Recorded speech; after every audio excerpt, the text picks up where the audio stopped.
Libertad de prensa no es solo poder hablar de lo que uno quiere hablar. Es poder hacerlo sin represalias ni hostigamientos. Al saludarle, doctor Gustavo Medina, ¿hay oportunidad en la presentación de estas enmiendas? ¿Es legítimo que un legislador las presente y más aún en nombre de un movimiento regional y todo? Bienvenido, buenos días. Buenos días y un placer compartir con Rafael esta mesa. Las leyes ciertamente son creaciones humanas y como tales requieren modificarse, reformarse. Y cuando hablo de leyes me refiero también a la Constitución de la República, aunque ahora hay una tendencia a decir que no es propiamente una ley. Así son las nuevas doctrinas de carácter jurídico.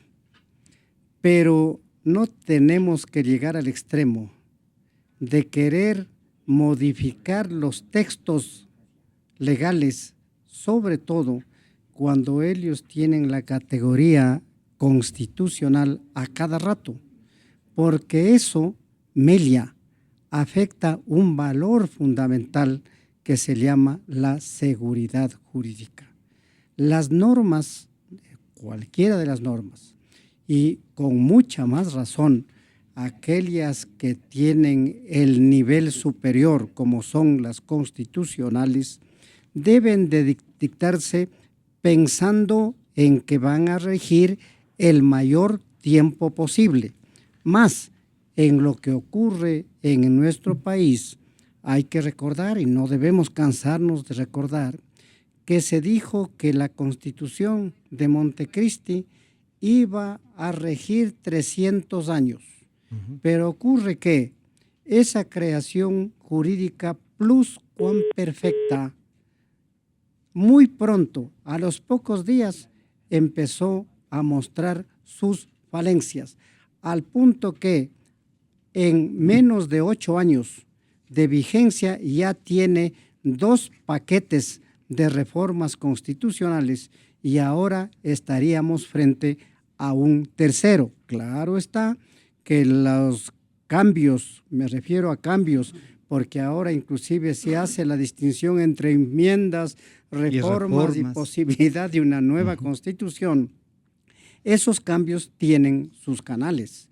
Esos cambios pueden hacerse vía enmienda, como ya ocurrió hace poco tiempo.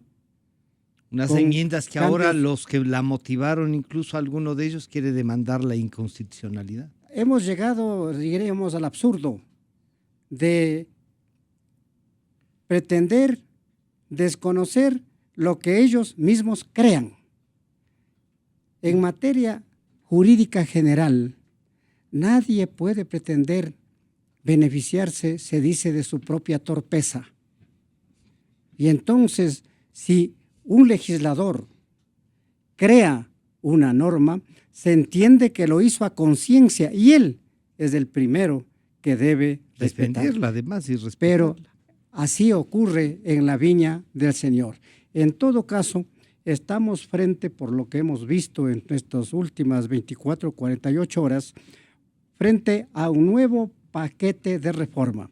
Lo que no está todavía claro, cuál es la vía que se quiere utilizar para esa modificación. No voy a hablar de reforma, voy a hablar de modificación, porque vuelvo a repetir, hay diferentes caminos. O la enmienda, en la experiencia que ya tenemos de última data, o la reforma que tiene otro trámite y debe culminar con un referéndum, una consulta popular, o puede ser vía referéndum, es decir, una consulta popular específica para reformar la Constitución como ya se hizo en el 2011.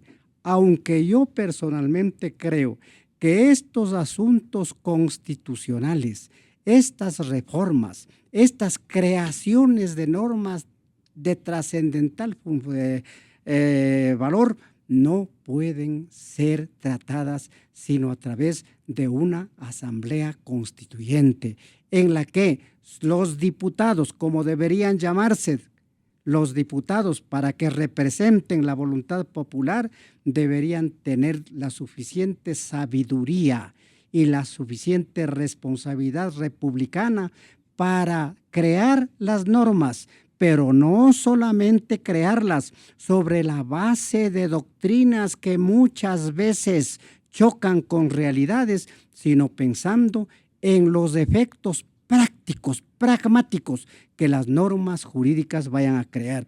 Verbigracia, se incorporó a nuestra Constitución el principio de la movilidad de todas las personas en el planeta. Y hoy la ciudadanía estamos universal. precisamente pues afrontando problemas por la creación de una norma de esa naturaleza.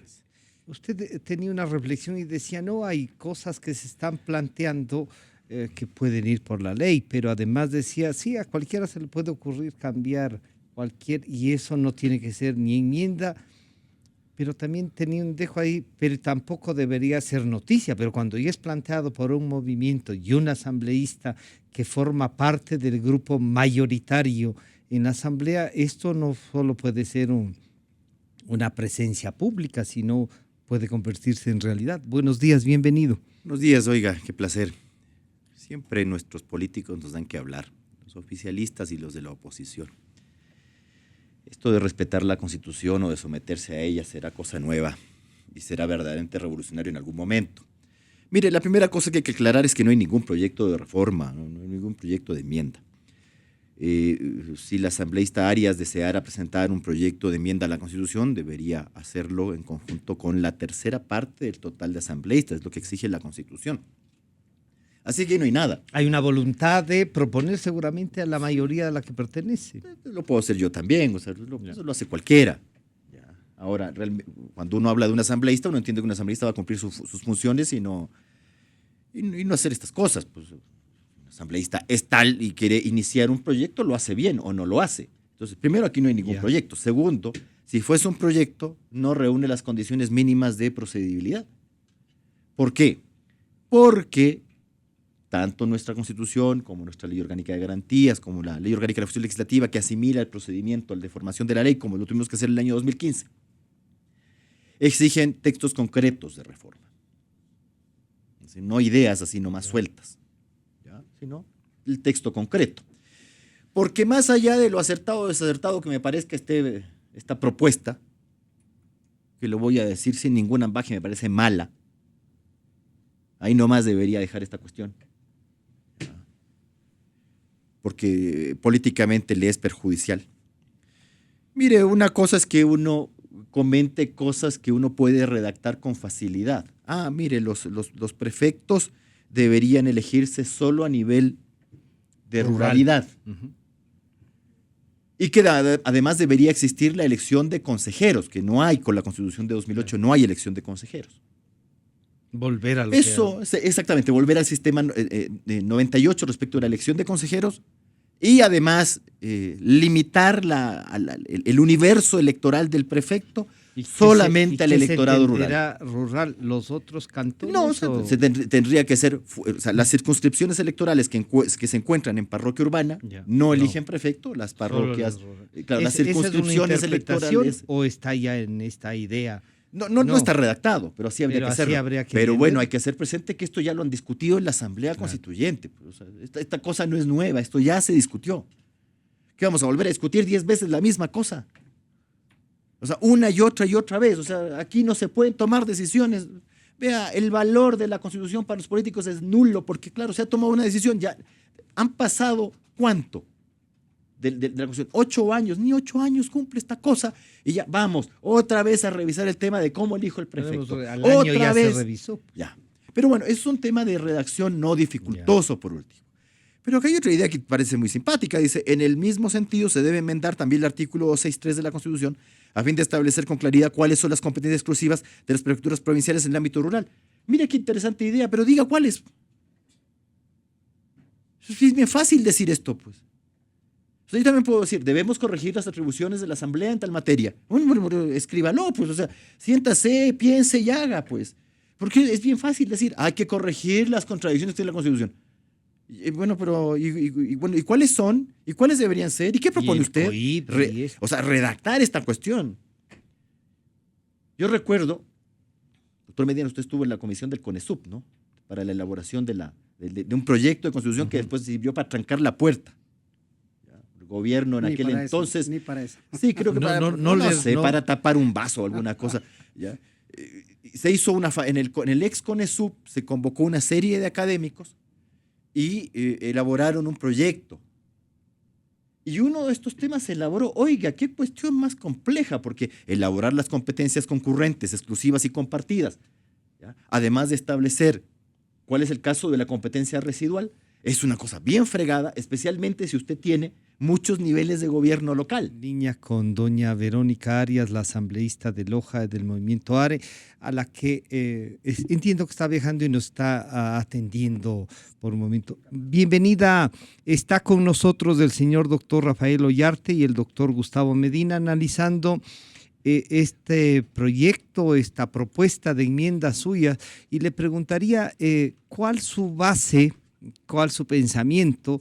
¿Qué le motivó a presentar estas ideas para que se puedan transformar en enmiendas constitucionales? Bienvenida, buenos días, asambleísta. Bueno, muy buenos días, Francisco. Gracias por la gentil invitación. Un saludo a quienes se encuentran en ese momento en el panel, al doctor Medina y al doctor Ollarte.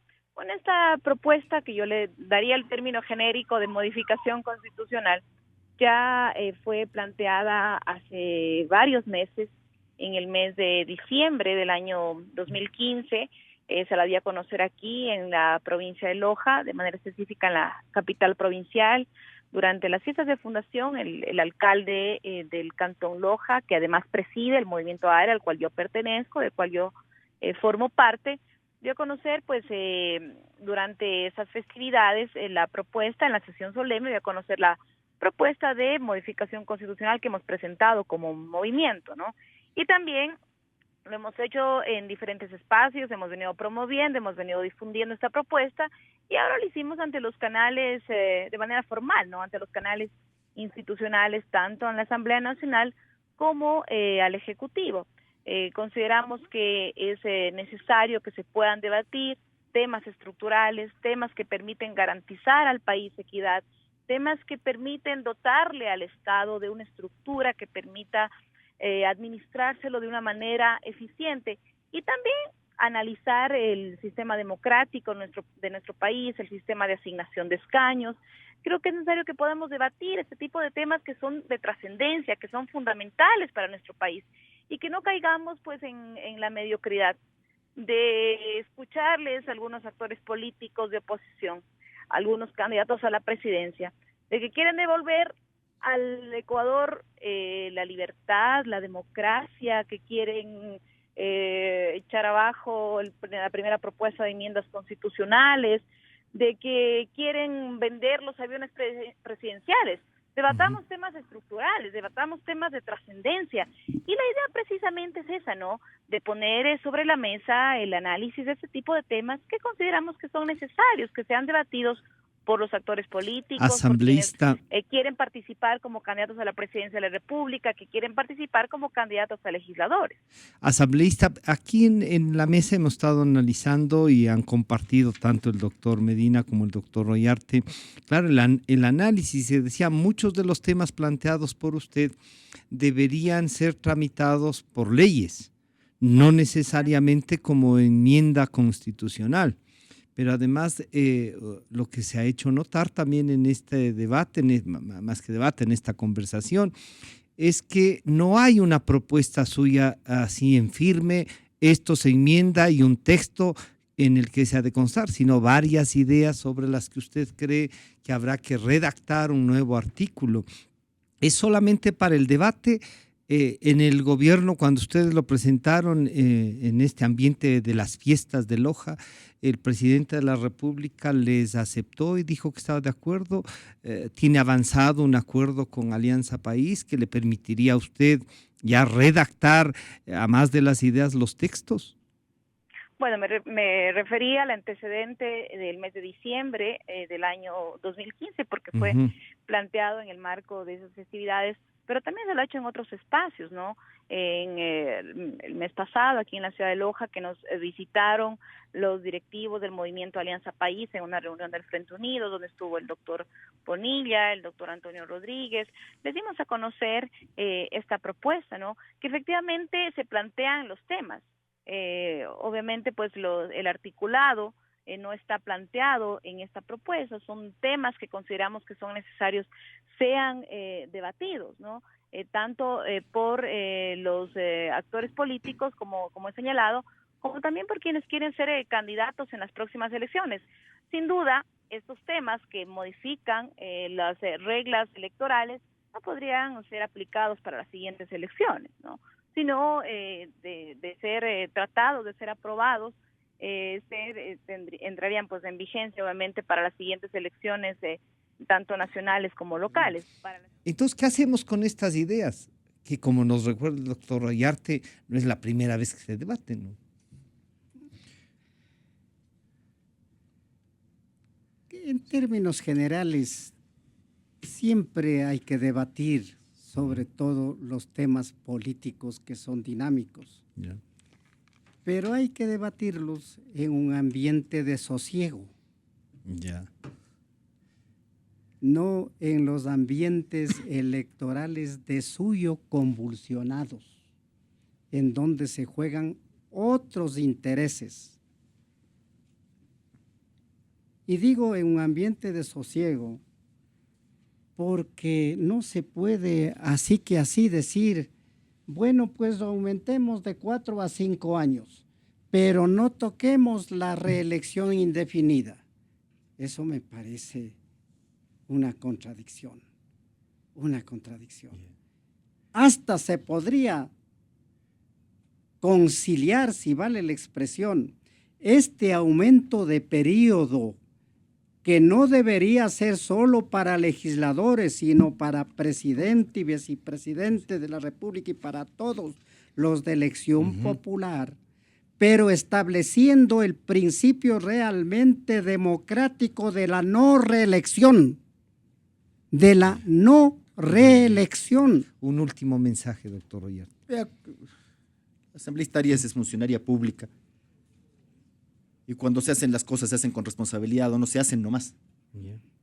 Entonces, claro, que uno tenga que leer cosas que duelen los ojos, por ejemplo, llamarle a la regionalización desconcentración. Confundir los conceptos. Vaya, y si va a presentar una cosa que vayamos a debatir, por lo menos que sea algo medianamente bien hecho. Porque yo insisto, o sea, si por discutir enmiendas constitucionales podemos poner 10,000. Por ejemplo, yo te pongo una, pero bien bonita. Eliminen la inmunidad parlamentaria, pues. Ya. Acaben con eso. Todos somos iguales y todos tenemos que responder. No que los tribunales son independientes o imparciales. Entonces, ¿qué tanto susto? ¿Por qué no se pueden someter igual que cualquier mortal a los tribunales de justicia? Porque deben Porque tener entonces los periodistas también deben tener inmunidad. Pues, ¿cómo hacen los periodistas hablando y después les caen juicios de 40 millones? También deberían tener inmunidad, pues. ¿Por qué no discutimos otras cosas como inhabilitar bien? Yo no he escuchado a ninguno de estos políticos acordarse que el artículo 113, número 2 de la Constitución, está desfasado desde que se publicó el Código Integral Penal.